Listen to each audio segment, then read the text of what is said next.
周一長談深入時事話題，《世界日報》咧喺舊年12月31號嘅時候刊出最後一期之後就停刊啦。對於好多《世界日報》嘅讀者嚟講係一個好大嘅損失，但係即使係最大嘅《世界日報》嘅擁躉啊，佢哋都覺得事實上唔係一件意外嘅事情，因為呢幾年嚟，所有嘅報紙都面臨好大嘅挑戰。至於目前存在嘅甚至 New York Times 啦，世界最有名嘅報紙，佢哋都係喺度諗緊點樣生存呢個問題。所以我哋今日為大家請到嘅咧，係喺 UBC 大學新聞系裏邊度做客座教授。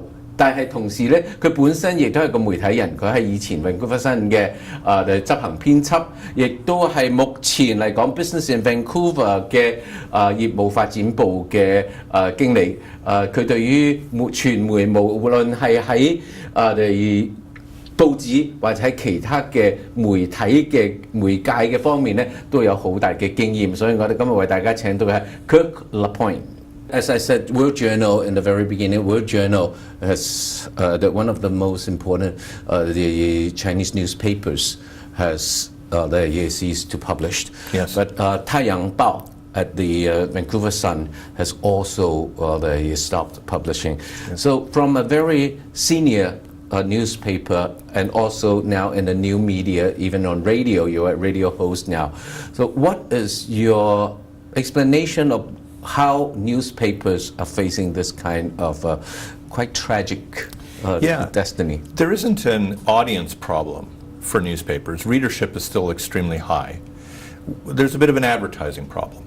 And advertising now is moving to other ways to reach an audience. And so advertisers are spending a bit of their money on themselves to have large websites to communicate to you a new car or a service of some sort. Mm-hmm. And it's meant that their shift has taken some of the business model out of newspapering and made it much more difficult for papers to do that because they're very advertiser driven. Mm-hmm. There's a bit of that. When readership has declined, it's often moved over to the internet, and it's often moved over on the same medium. So there have never been more readers of the Vancouver Sun than there are today. Mm-hmm. Never. It's just that some of them are reading in print, some are reading online. And the trouble is that advertisers will not pay, it's surprising, they will not pay the same rate to reach you online as they did in the newspaper. There's something still strange going on there. Mm-hmm. Is it the business norm of the business model is that the internet always charge less? Yeah, it is. It's a curious thing because, interestingly, an advertiser actually understands more about the person that's being reached through the internet because you have a lot more of an identity mm-hmm. That you leave in behind on the internet. But advertisers so far are very conservative.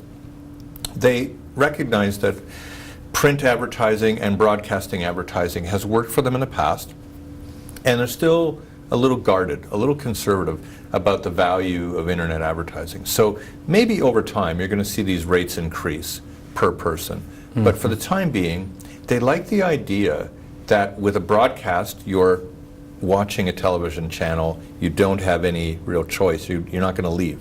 With a newspaper, you've opened a paper up and you're reading a story and there's an advertising right behind it. So you're captive. Whereas on the internet, their belief is that you don't have the same attention on advertising. So mm-hmm. they're a little less likely to pay that same rate. Mm-hmm.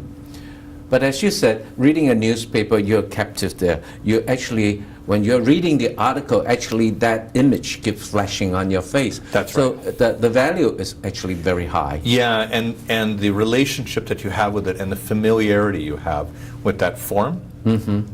is really valuable to the advertiser. It's the same way, B.C., a still picture as opposed to video. Mm-hmm. The still image is far, far, far more impactful than the video is. History has shown that you have great memory of an individual picture.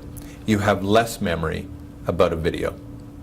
So as a result, advertisers like that. They go for that image, that still image. That is new to me. But okay, so you said that the like Vancouver Sun or any other newspaper, the readership,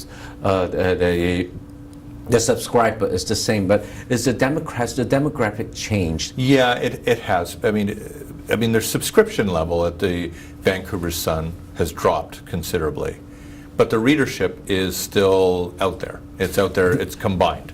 Can you help us distinguish readership and subscriber? Yeah. A readership, well, a subscriber, if you subscribe to the paper, it comes to your door in the morning. Yes. That's great. But your paper probably gets passed around to 2 or 3 other people. So the readership is the accumulation of everybody who has read the paper. Coffee shops. Yeah. So in a case of a coffee shop, that one single paper that the coffee shop is buying might be read by 15 people that day. Usually they say that a newspaper is read by, on average, about 2.5 to 3 people. So if the Vancouver Sun has 100,000 subscribers, it probably has about 300 to 350,000 readers. Now, you talk about social media and internet. Everyone's image is that it is a major threat to newspaper. But at the same time, you have also said that the image doesn't stay long. So what are the major differences between these two media? And eventually, do you think they will replace newspaper? Well, I happen to think that newspapers, that print media, will be around a long time. I think that print media will have to adapt because right now print media is arriving last with the information. It used to arrive pretty well first.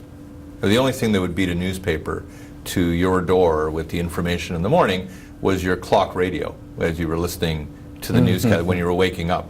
You know, that was the only thing that beat the newspaper. Now the newspaper arrives last. It arrives after all of the internet the day before.